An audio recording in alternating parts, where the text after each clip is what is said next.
Hello everyone from Migraine Land. So yeah, I've been dealing with a pretty bad migraine, and today I think I'm just gonna try to get through some schoolwork, and at least take off the frost blankets off my plants, let them get some sun, and just be kind to myself. Make sure I take my borders because I'm really bad about that. I know. I just hate pills. I always have hated pills. And so I'd love to say I'm fighting my own migraine, but really it's about being kind to my body and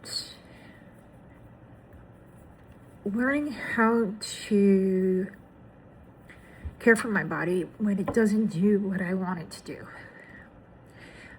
I'm used to pushing through, but that just made things worse. Anyhow, I'd love to hear from you. How do you take care of yourself during a big migraine? Do you push through because the world doesn't stop for a migraine? Do you give yourself a day of rest? Do you still work? I miss work. I will be honest. I used to work. I used to push through. Then I took intermittent FMLA. It just seemed like it kept getting worse. And I eventually came to the realization that migraine is a progressive disease. So if it's not managed the way it needs to be, it'll get worse. And at the beginning of my migraine journey, I wasn't taking care of my migraines because it was episodic and I really didn't know much. And then I became chronic. I literally thought I was dying because that's how I felt. And I was just at a loss. I was out there floating alone. I didn't know who to talk to.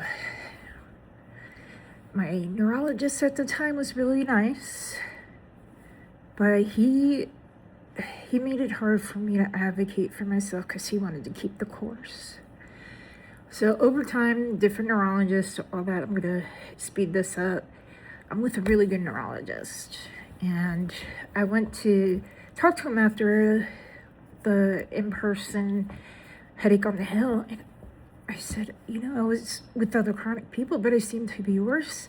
Migraine seems to be a progressive disease, and he agreed that it is. It's a progressive disease.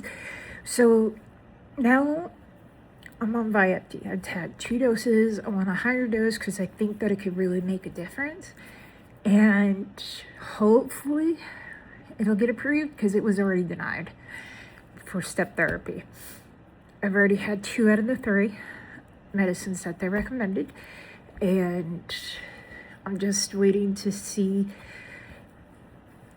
if it got approved, because any neurologist, this goes for any doctor anyways, any good doctor's office is going to have a good back office who knows how to file appeals and get things paid. So that's how you know it's a good doctor, because it's always the people in the background, right? Okay, so all right, I'm gonna keep it here. I went over more than usual, and I hope you all have a wonderful weekend. Take care of yourselves, okay?